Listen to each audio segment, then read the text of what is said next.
Comenzamos con la técnica denominada Jigsaw 1. El primer paso es organizar los grupos de trabajo.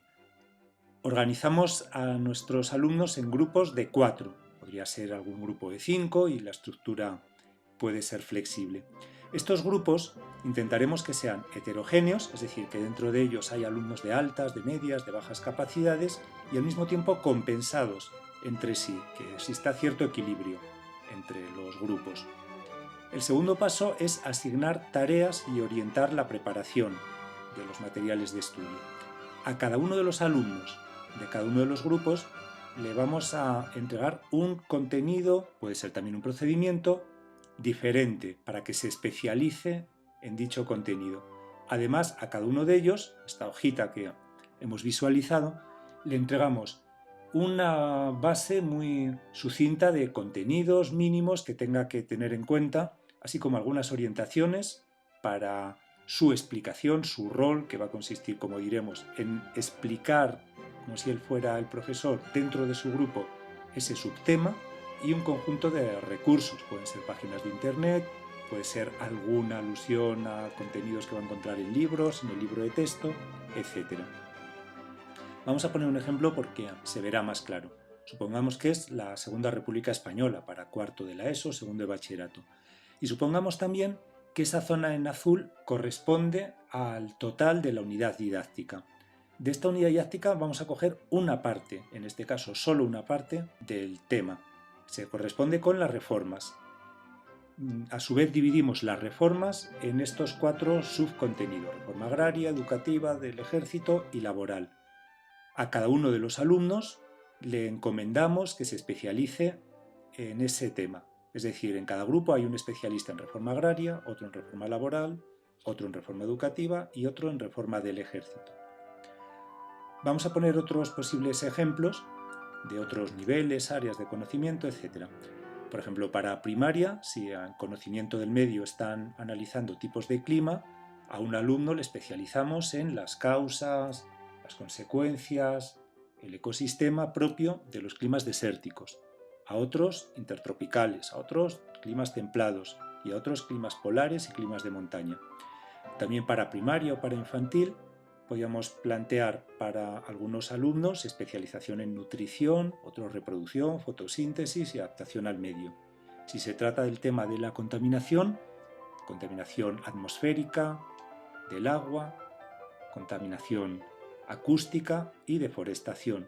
Y, por ejemplo, para poner un caso en el que los alumnos, si ya tienen suficiente pericia, si ya tienen experiencia, ya son capaces de hacerlo, asuman la totalidad del tema. Supongamos que es en segundo de bachillerato el arte románico. Un alumno se especializa en los antecedentes históricos, la contextualización, en definitiva la introducción del tema. Otro en elementos arquitectónicos, características, escuelas nacionales del románico, arquitectónico. Otro las artes plásticas y otro el Camino de Santiago. El segundo paso: con la hoja de orientaciones, contenidos y recursos y accediendo en su caso a internet, bibliografía, etc., cada alumno individualmente en casa prepara ese subcontenido, se especializa en ese subcontenido, piensa cómo lo va a explicar, en su caso incluso con qué actividades, con qué preguntas va a determinar si sus compañeros han entendido bien, etc.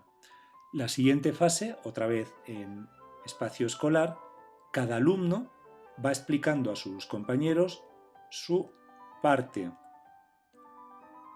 del tema o del subtema. No tiene por qué ser muy largo, puede ser en 7 minutos, en fin, el tiempo que dispongamos. Se trata también de lograr alumnos que hagan un buen uso del tiempo, que tengan muy claro qué tienen que explicar, cómo explicarlo, cómo verificar si sus compañeros han aprendido, etc. Y además cada alumno entrega un par de preguntas de tipo test al profesor. En la siguiente fase evaluamos lo que han aprendido los alumnos. Con las preguntas que acabamos de decir recibe el profesor, sorteando algunas, cogiendo algunas de cada grupo, el profesor hace un test que pasa a todos los alumnos de la clase. La nota de cada grupo, la nota grupal, va a tener en cuenta el resultado de los 4 miembros. Se puede hacer de varias maneras. Puede ser que hagamos la media aritmética de las 4 calificaciones y esa es la nota del grupo, de cada uno de los miembros del grupo. Puede ser agregativa, la suma de todos los componentes. Puede ser también una media ponderada. En este caso pretendemos sobre todo que los alumnos, a partir de un nivel de base, superen sus medias habituales. Es decir, tenemos en cuenta allí donde un alumno con rendimiento más bajo ha sacado una puntuación más alta. ¿Este sistema es injusto? Tendríamos que decir que no, porque aquí lo que estamos evaluando no es individualmente la capacidad que tiene cada alumno de aprender contenidos, sino la capacidad que tiene de difundir esos contenidos, de promover esos aprendizajes. Esta es la finalidad de la actividad y eso es lo que estamos evaluando. Por otro lado, los méritos, las notas, se pueden implementar de formas muy distintas. Por ejemplo, podemos tener en cuenta tanto la calificación del grupo como la individual, o solo la grupal, etc. El Jigsaw 2 es una variación de este método. En este caso, añadimos simplemente una fase antes de la explicación de cada alumno a los compañeros de su grupo. Una fase que podríamos llamar de expertos, es decir, todos los alumnos de los distintos grupos que se han especializado en un mismo subcontenido, antes de explicarlo a sus compañeros de grupo, hacen una puesta en común, pulen dudas, afinan sus conocimientos antes de proceder a la puesta en común dentro del grupo. En este caso, también de cara a la evaluación, podríamos tener en cuenta, además de la eficacia que han tenido dentro del grupo, la eficacia que han tenido como expertos en su subtema, es decir, si los resultados dentro de arquitectura románica han sido mejores que los de los otros 3 subcontenidos.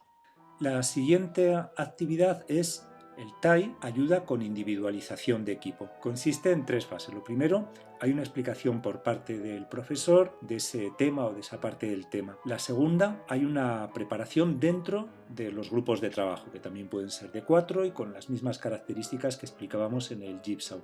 Y en tercer lugar, hay una prueba de rendimiento, pero intermediada. Vamos a explicar de forma más ejemplificada en qué consiste esta técnica. Supongamos que ya estamos en la tercera fase. Los alumnos ya han recibido la explicación del profesor, han trabajado internamente en el seno del grupo y ahora vamos a evaluar cuánto han aprendido. Vamos a fijarnos en un grupo. Tenemos 4 alumnos. En primer lugar, pasamos un test con 4 preguntas. Este test puede ser de preguntas conceptuales o puede ser de resolución o yo qué sé, identificar un determinado clima, un climograma, etc. Bueno, todos los alumnos se encuentran con un primer test más fácil al que vamos a llamar test de nivel 1. Estamos en la primera ronda de 4 y ahora vamos a ver qué resultados han obtenido los alumnos. El alumno A ha contestado correctamente las 4 preguntas, eso da 5 puntos para el grupo y además pasa de nivel. El alumno B no lo ha superado porque ha fallado 3 preguntas. El criterio puede ser el que establezcamos, pero por ejemplo, si falla 2, como el alumno D, consideramos que no ha superado el test. Si falla una, sí. Por tanto, el alumno A y el C van a pasar al nivel 2 y el alumno B y el alumno D van a volver a hacer un test de nivel 1. Pero antes de seguir con la segunda ronda, los alumnos explican posibles dudas, aclaran conceptos dentro del seno de su pequeño grupo. El alumno A y el alumno C explican al B y al D algunos aspectos para evitar nuevos fallos. Evidentemente, el test de nivel 1, que vamos a volver a pasar, tiene otras preguntas distintas, pero todavía son los aspectos más básicos. Podemos decir el nivel es sencillo. Esta es la fase a la que antes denominábamos intermediación entre iguales. Pasamos a la segunda ronda. Al alumno A y al alumno C le ponemos un test con un grado superior de dificultad y al B y al D un test equivalente al que ya han hecho. Vamos a suponer que en este caso los rendimientos son estos. El alumno A, de nuevo, no tiene ningún fallo, 5 puntos, pasa de nivel. El alumno B, ahora sí, ha superado su prueba de nivel 1. El alumno C, con la prueba de nivel 2, no lo supera, tiene 3 fallos. Y el alumno D tampoco. Bueno, de nuevo viene la fase de intermediación entre iguales, explicación, aclaración, etc. Y pasamos a la tercera ronda. Ya pongo los resultados directamente. En la tercera ronda, el alumno A ha promocionado, obtiene 5 puntos, el alumno B no, el alumno C, que estaba en el nivel 2, sí pasa de nivel y el alumno D esta vez también y agrega 5 puntos más. Y en la cuarta ronda lo mismo. Vamos a suponer que El alumno A y C, en este caso, sí aportan puntuación si lo superan y los otros dos no. Como se puede ver, aquí los resultados no dependen tanto del progreso de uno mismo como de la capacidad que tenga de explicar, aclarar, promover mejoras en sus compañeros. El tipo de ponderación de las puntuaciones puede ser muy parecido al GIPSA 1 y no lo repetiré. La siguiente actividad es torneo de equipos de aprendizaje. En este caso se trata de crear equipos, asignar roles dentro de los equipos, preparar un tema determinado, un conjunto de contenidos determinados y preparar también una batería de preguntas. Es decir, sin salirnos del guión establecido, sin preguntar cómo se llamaba la madre de Cánovas del Castillo, tienen que ser preguntas no extemporáneas, los alumnos elaboran preguntas intentando lógicamente que éstas tengan una cierta dificultad. El juego de estrategia consiste en lo siguiente. Un equipo lanza una pregunta a otro.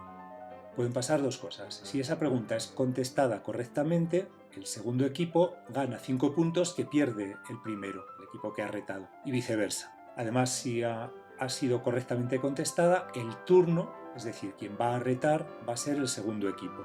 En caso contrario, sigue siendo el primer equipo quien retará a otro grupo. Es un juego de estrategia porque se tratará lógicamente de perjudicar al que tenga más puntuación para intentar superarle en el medio plazo. La siguiente actividad es un taller tipo Moodle, inspirado en esta plataforma educativa. Es una actividad que no necesariamente tiene por qué hacerse dentro de la plataforma Moodle y vamos a explicar sucintamente en qué consiste. Hay 5 fases. En la primera el profesor propone la tarea, por ejemplo, hacer el comentario de una determinada obra de arte o resolver un determinado problema matemático, físico, de tecnología, etc. Además de proponer la tarea, el profesor formula unos criterios de evaluación. Por ejemplo, pues está bien hecha la contextualización histórica, otro, la ortografía es correcta, otro, si fuera para un problema de matemáticas, el planteamiento es adecuado, la resolución matemática es adecuada, indica las unidades. Bueno, se puede formular en función de la naturaleza de la tarea.